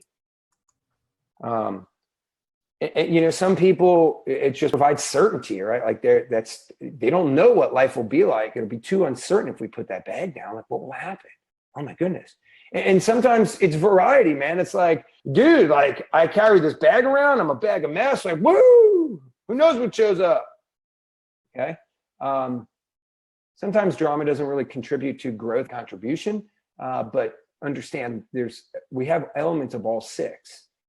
And to answer your question, the reason why they don't is to serve one of those 6 needs as their primary or secondary force. So in other words, they have some other need that is stronger than the desire for the results that they actually think that they want.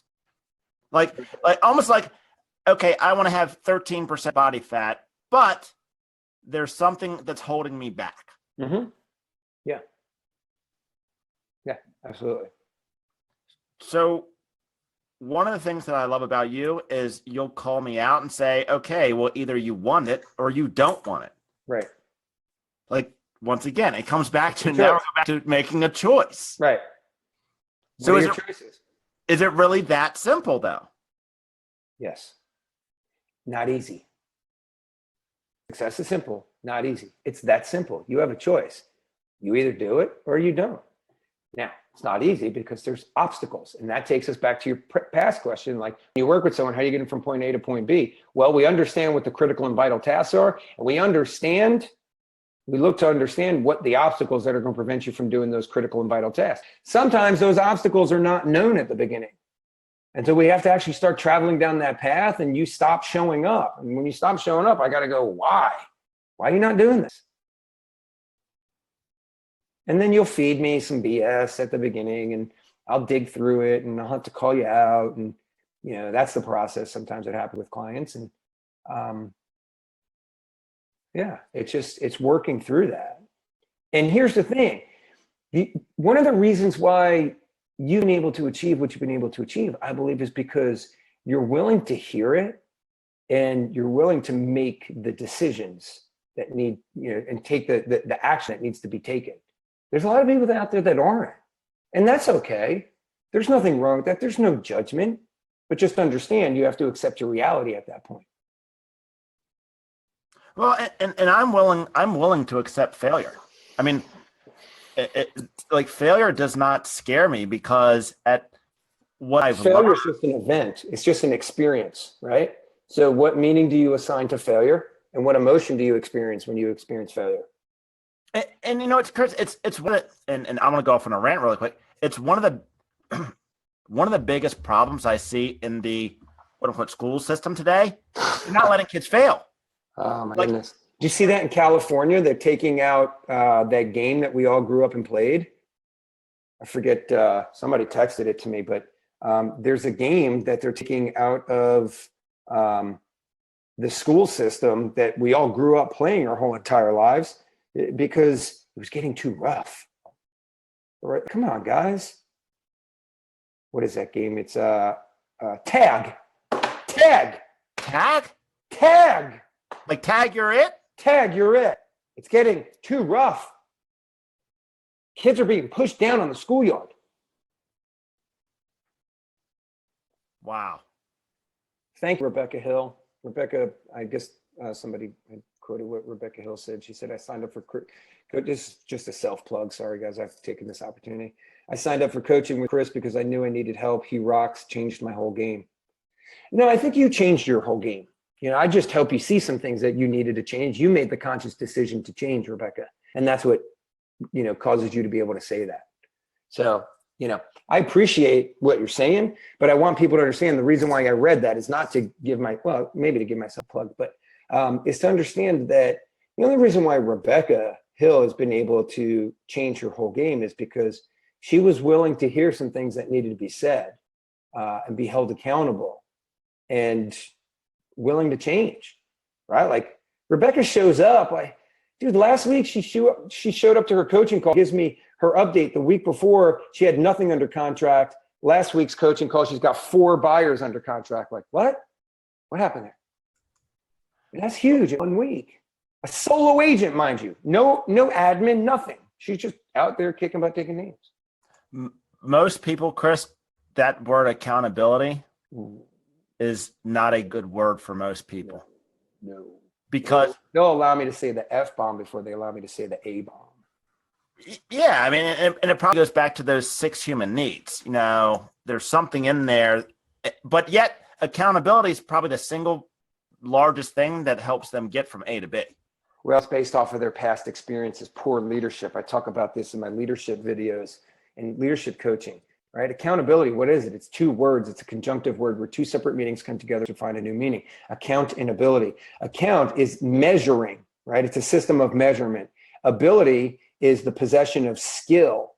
So you measure someone's activities in order to determine their skill and ability to achieve something. Our conversations as leaders aren't shaped around that. What is it? It's like, oh, did you do your calls this week? Oh, why didn't you do your calls this week? Do you know what's going to show up in your life if you don't do your calls? Like you'll be off this team if you don't shape up. Well, that's all self-serving. And that's beat somebody over the head with accountability. Of course, nobody likes that. Like, how are you serving the person in that respect? Well, it's also, Chris, I know that, I've gone on this transformation for my health, and yes, it was January 1st, I'll admit it. But if it wasn't for accountability, I wouldn't have continued it. It was a team of people around me that are holding me accountable, and I'm willing to be called out on it. I'm willing to be, slapped in the face or whatever. Like, I can take it. I'm a big boy, but give it to me. And, it's interesting. That's what my wife did. My wife was one of the rare people that told me right up front the truth. Mm-hmm. And that's probably why I love her so much, because she's one of the rare ones that will just say, you know what? Here it is, and just lay it at me. What's interesting to the audience, right? Like, I don't think what they understand about what you're saying is that I have a feeling they may think like that health accountability is showing up with you and mine and yours conversations, and it's not, right? That accountability is with your team. Yeah.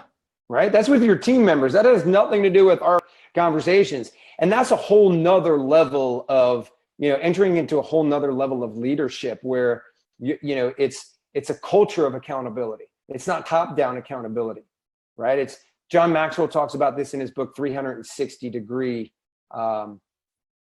where, you're willing to hold each other accountable, your comrades to the left and right of you, the people, it's bottom-up accountability, top-down and left to right. Like, that's a whole nother level right there that most leaders are not willing to enter into that realm of their people holding them accountable. That's pretty powerful. Well, I think if you can build an organization that way, like, imagine an organization that is built like that. Imagine a country that is built like that. Like, how cool would that be if it was one person helping another person become the best version of themselves, and that spread? Like, that's what I want to build. That's what you want to build. When you say you want to change the world, that's how it happens. It's one person helping another person that in turn helps another person. Yeah.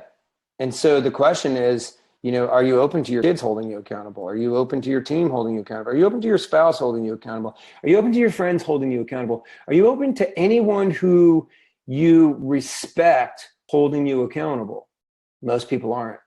They're not even self-accountable. Like, all right, you want to talk about accountability, guys? Like, let's go there. I think accountability starts when you're self-accountable. Like, that's what I tell clients. There isn't if any of you guys are my client, and feel free to call me out on this, but I don't hold my clients accountable, right? Like, we don't say, okay, how many calls did you make this week and blah, blah, blah. We'll talk numbers to understand where the strategy is going to go. But I'm not that coach that people hire when they say, oh, I need accountability.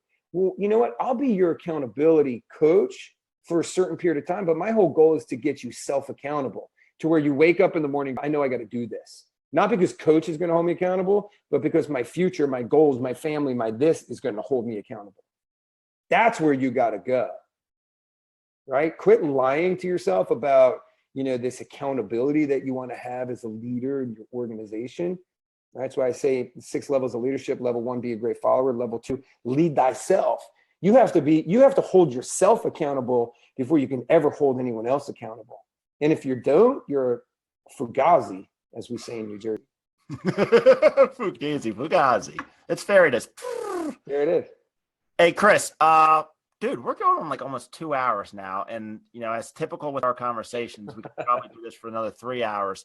But the rest of the audience isn't as crazy as we are, I don't think. So let's go ahead and ask this question. We talk about fulfillment and this journey towards fulfillment. What does that mean to you? Like, how do you know if you're, can you ever really get to fulfillment? So what does that mean to you? It means when all the cylinders of your life are operating to your expectation, right? Like your relationships are good, your health is good, your business is good, people in your life are good, your fitness is good. And I'm not saying it has to be peak. I'm saying when I say good to me, it equals progress, right? Like you're making progress in all those areas and you're on a path to a goal in all those areas. That's why you say fulfillment, like it has to encompass all the areas, right? So when we go back to the young lady, I'm sorry, I forget your name. Let me scroll back. Nima, right? Is it normal when you've never satisfied with anything you achieve? Because you're not fulfilled. Nima's the guy. Huh? Oh, I'm sorry. Okay. My apologies, guys. I mean, I'm out there sometimes. Sorry, dude. You're never satisfied because you're not fulfilled, and you're not fulfilled because you're not working on all the areas of your life, right? Like I teach a course called Dialed In. It's a workshop, and we look at creating visions and mission statements and goals for all the areas of our life so we can create action plans that we can walk this path of progress towards goals in all the areas of our life. Because when you do, like all your cylinders are firing, man, it's like, dude, you just wake up one morning, you're like, shit, it's freaking awesome. Like, all right, now I got to, if someone's challenging me to do 7 minutes straight of burpees, like, Rick, I hate burpees, but all right, I'll do it. And then you do that and you're like, man, I just hope I can make 50 burpees and don't embarrass myself. And you knock out 72, right? Or if you're Marcy Weeks, like, oh, I hope I can make 25 and she does 91, right? Like, that's when you know, man. Like, you just wake up and you look at your life and fulfilled, like everything full, all elements are being filled up, right? It's like you're not, oh, my business is doing really good, but my wife and I haven't talked in 3 days. My business is great. Like I've been on a date night this month, but like I don't have meaningful conversations with my kids. Friends, yeah, I think I got some friends. Like, hang out and do some stuff. No, that's not fulfillment, bro. So, you know what? Here's my hypothesis, Chris. We're going to interview a lot of people and we're going to ask that question at some point in time during the broadcast. My hypothesis is we're going to hear the same thing. Like, that's my bet. My bet is somehow, some way, we hear a lot of different people from all walks of life that say the same thing. So maybe there's a pattern. Yeah. Yeah. Follow the patterns. Follow the patterns. Follow the patterns of life and you'll understand life. Follow the patterns of people and you'll understand people. Interesting. And boy, this is an easy setup. Follow this show and you'll follow other people that are on the same path on this journey towards fulfillment. And maybe, just maybe, something will happen. Something will happen. Yeah. Magic. Interesting how that works out. Interesting. And we're just two crazy guys sitting here and allowing other people having a into our conversation. world, man. Allowing other people into our world. All right, guys. So we're going to wrap up. And once again, Chris, 4 30-minute coaching sessions. Down in the comments, we're going to have the rules of how it works, but I'm going to give it to you one more time. Like our Facebook pages. Megan Polis said, keep going. Keep going? Keep going. Like, that's awesome. Like, Megan, what do you want us to talk about? We'll keep going. I'll keep going. I don't care. Turn the recording off. Like, you got to go to sleep, go to sleep. Like, I'm all about driving value. Do you believe in ADD, ADHD, or it's Justin, whoo. You ripped the Band-Aid off there, guys. Can I talk to this one? Hey, Chris, here's something that's interesting.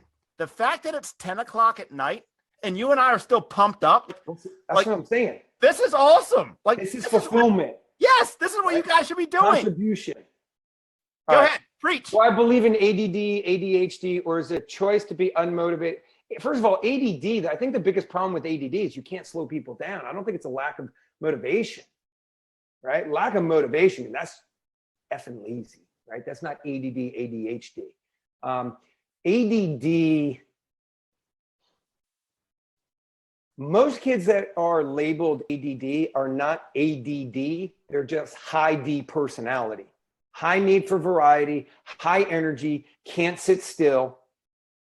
And then, by the way, because of the American diet where everything has sugar in it, like go ahead and give a high D personality person sugar, okay? And usually in kids who are naturally energized with a high D personality, feed them sugar, watch them go, right?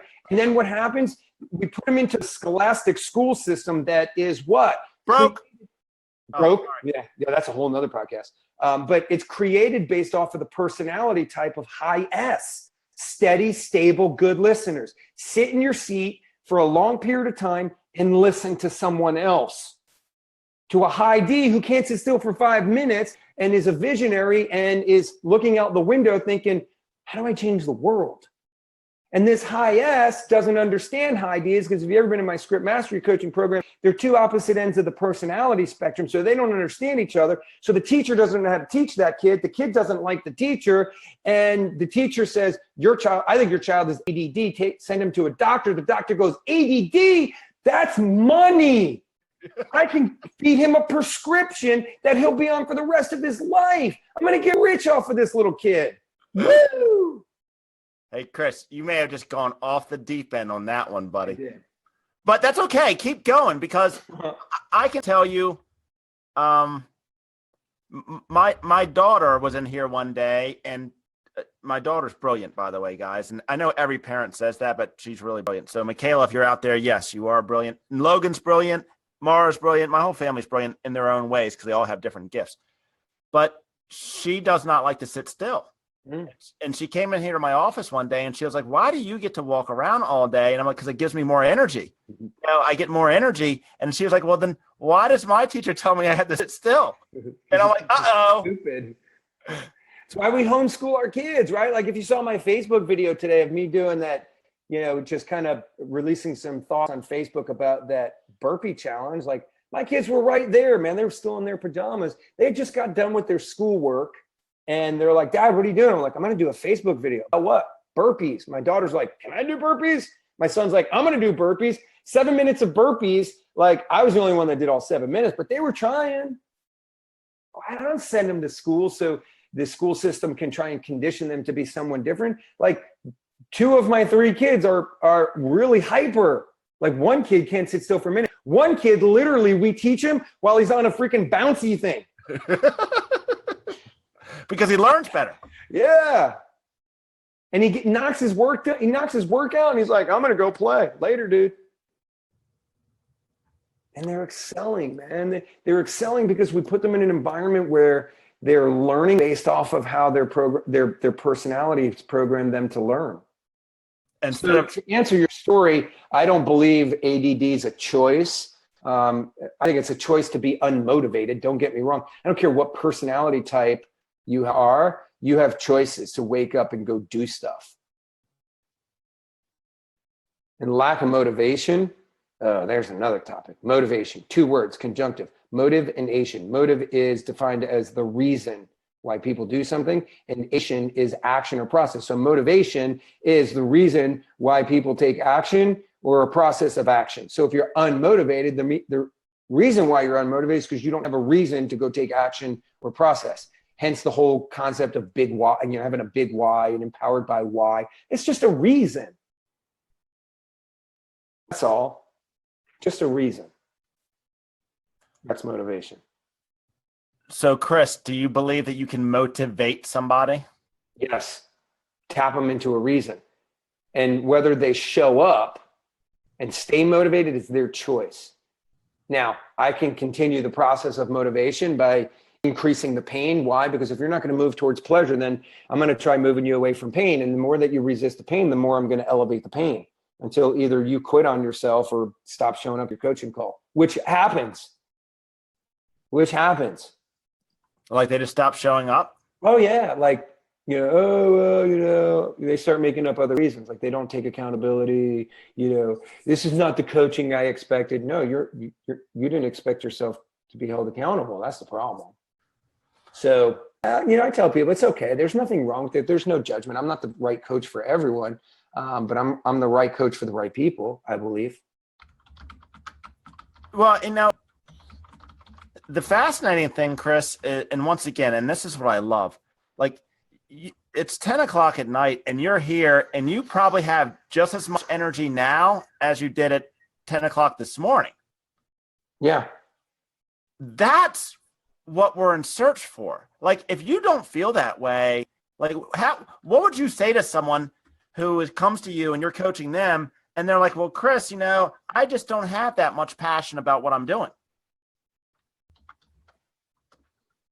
You're not tapped into a reason. Look, guys, whatever you're doing, it's just a vehicle to how you accomplish what it is you want to accomplish that provides you the financial resources to afford the life you want to live for yourself. That's it. It has nothing to do with real estate or mortgages or what you do or what you don't do. I mean, if you don't like what you do, then stop doing it and go do something else. Well, I can't. Yes, you can. You choose not to because you're not willing to deal with the suck factor involved. Love it. Or you're not willing to bet on yourself. See, that's the thing. Like, I'm willing to bet on myself because I'm going to show up. Because I hate to lose. I hate losing more than I like winning. So the point of the matter is, like, crap. Just lost my train of thought. Which happens, guys. I'm sorry. It's real me is what it is. But anyway, it's a choice, man. Like you choose that. And if you choose to be unmotivated, or if you don't have the passion, it's because you're not tapped into a deep reason. Like, let's get past all this why stuff, right? Like, I think that's so overvalued these days. Like, oh, my big why, start with a why, empowered by why. Why? How about we ask, like, what's the reason why you're doing it? What's the reason why you do whatever you do? 1, human needs psychology, but 2, right? Don't give me this crap. Oh, my kids. Okay, really? It's not really your kids. It's what you can create in financial resources that allows you to do what you can do for your kids, so how they can be served. And I love the people that say, oh, it's about my kids, and then they don't show up. And I'm like, now I got to have this conversation that your kids don't really matter to you. Is that what you're telling me? So what do I believe? Your words or your actions? Because your words are telling me that your kids are your why. Your actions are telling me otherwise. Wow. And I bet that's a pretty interesting conversation. Oh, yeah. Yeah. It's a tough conversation for some people to hear. And guess what? That should be a tough conversation for you to have with yourself, people. Drop the mic on that one, Chris. So our production guy is telling us that we got to run, Chris. Chris, You're awesome. Thank you very much for giving us your time and dropping all these nuggets. And once again, guys, you have an opportunity. Anybody in the audience out there has a huge opportunity. We have the instructions of what you need to do. Like Facebook, both Transforming Lives and Newmanites. Explain why you deserve this coaching session. And then subscribe to us on iTunes and leave a comment. Once you've done all three, we will pick a winner on Friday. That sound good to you, Chris? Works for me. All right, guys. Chris, once again, thank you very much. Thank you, guys. Thank you for this opportunity. Dude, you're just changing the world. This is it. This is like the passion. This is the journey towards fulfillment. That's what we do. Guys, this is John Newman again, and welcome to the machine. Thank you for joining us, and we will see you on the flip side. Peace.